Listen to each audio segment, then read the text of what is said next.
Earlier I was online looking at some YouTube videos of how to make salsas, and now everybody has their own recipe. One that I found that looked very interesting I'm going to try today. It's fire roasted salsa, and it's a little bit different, a little more involved, a little more time consuming, but I'm hoping the results will be good. So here we go. Okay, here we've got our basic ingredients for the fire roasted salsa, and fortunately this year we were lucky to have a good crop of vine ripened tomatoes. And of course the secret for any good salsa is to have all fresh ingredients if possible. You could use canned tomatoes, I guess, or boxed tomatoes, but if you can go to farmer's market or grow your own, of course there's nothing like vine ripened red tomatoes. Another ingredient are the chilies or the peppers. Most people use jalapenos, or you can use habaneros. These are cayenne chilies, which are a little hotter than jalapenos, but maybe not quite as hot as the habaneros. You of course want to have a good large one red onion. Lots of garlic. Typically the recipe calls for about 8 cloves of garlic. There's about 8 good sized cloves in a bunch like that, and when we roast these, a lot of the spiciness of garlic goes out, so I tend to use either between 8 and a dozen cloves of garlic that are peeled. Of course, fresh cilantro this is the magic ingredient of any salsa. It makes it, well, it just gives it the flavor of salsa. And then other ingredients that you'll need in the cooking, of course, are chili powder, cumin, salt, red wine vinegar, or what's better is maybe a lemon, or my very favorite would be, of course, limes. Limes just give everything a really fresh flavor. Okay, I've got my tomatoes quartered, basically. Some of the tomatoes are much larger than others, and so they got maybe an eighth chopped up. And we're just going to take our chopped red onion and basically spread that. We've got our peppers ready to go. And depending on your taste, you may want to take the seeds out, because especially with cayenne pepper or the habaneros,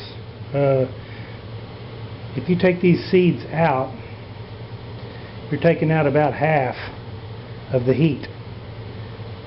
Now, I like heat. I like all things spicy in life, so I'm going to leave about half of them in and half of them out. Now, people usually do this with a spoon, because if I were to touch my fingers now to my eyeballs, I'd be crying for a week.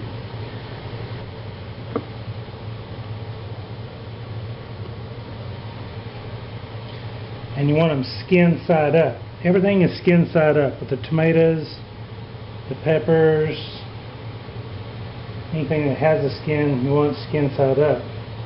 Same thing if you were using jalapenos or whatever, and you just kind of want to snuggle the peppers into the rest of the tomatoes and such. Kind of like that. Then I've peeled and taken off the butt end of our cloves of garlic, and we just want to put our cloves of garlic among the wet stuff.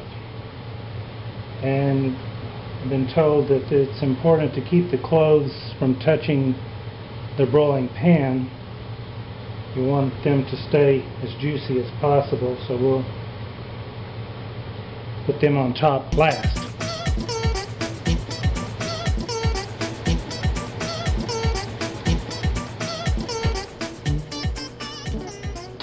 The idea is that you broil the veggies anywhere from 5, 10, 15 minutes, depending on your broiler heat and how close it is to the broiler.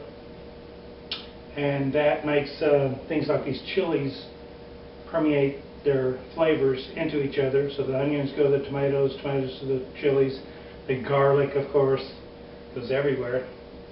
And timer says we're about done, so I'll check on the veggies.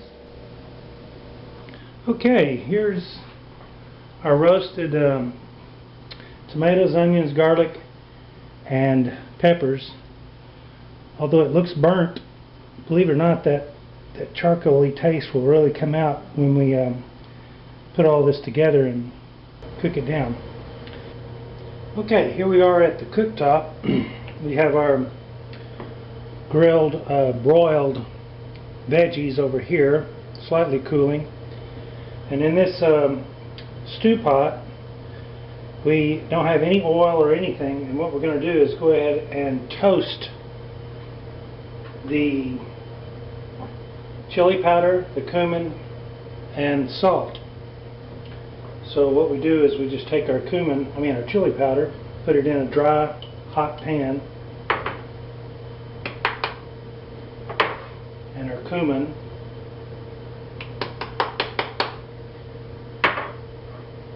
and our salt.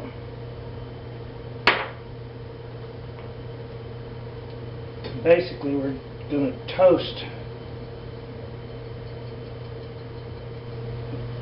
this. So we've toasted our cumin, chili powder, and salt. So it's just starting to smoke a little bit, and we'll take some of our veggies and start adding it to the toasted chili peppers.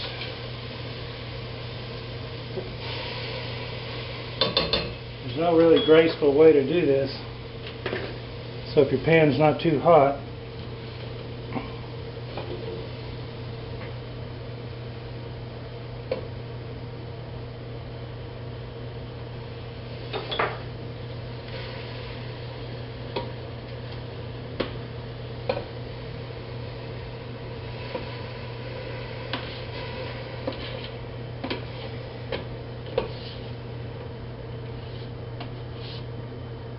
all our veggies into our toasted cumin and chili powder. I want to get all these juices because that's where the flavor is. Oh, I wish you could smell this. It smells so good. But we're bringing it to a boil. Then we're going to put the lid on, turn it down, set the timer for 20 minutes, and let it simmer. That's about right there. Okay, it's been 20 minutes. I'm going to check our little progress here. Ooh, that looks good. I'm going to turn the heat off.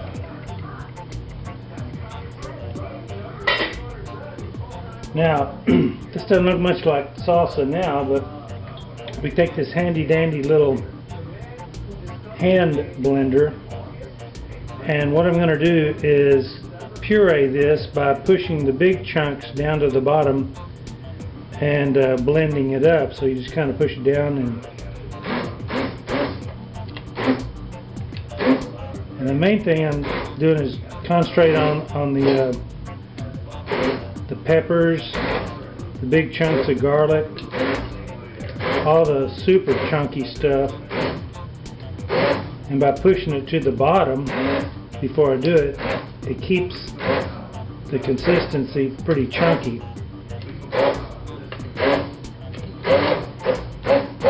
Stir that up a little bit. Now that looks like the consistency of salsa I like. One last magic ingredient, of course, is cilantro.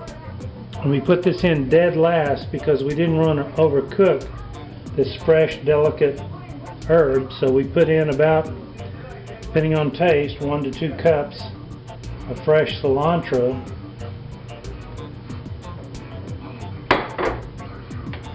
And again, using our hand blender, We're just going to push that down.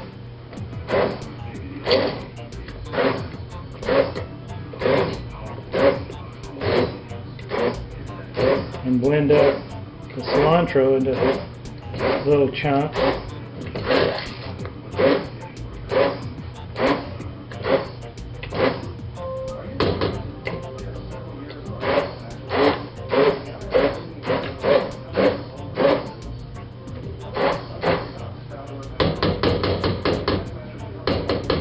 And there you have it.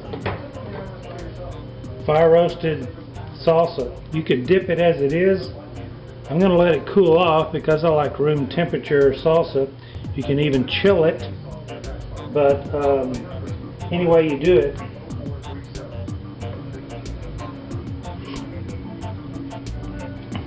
Oh man, oh man. Eat it with a spoon.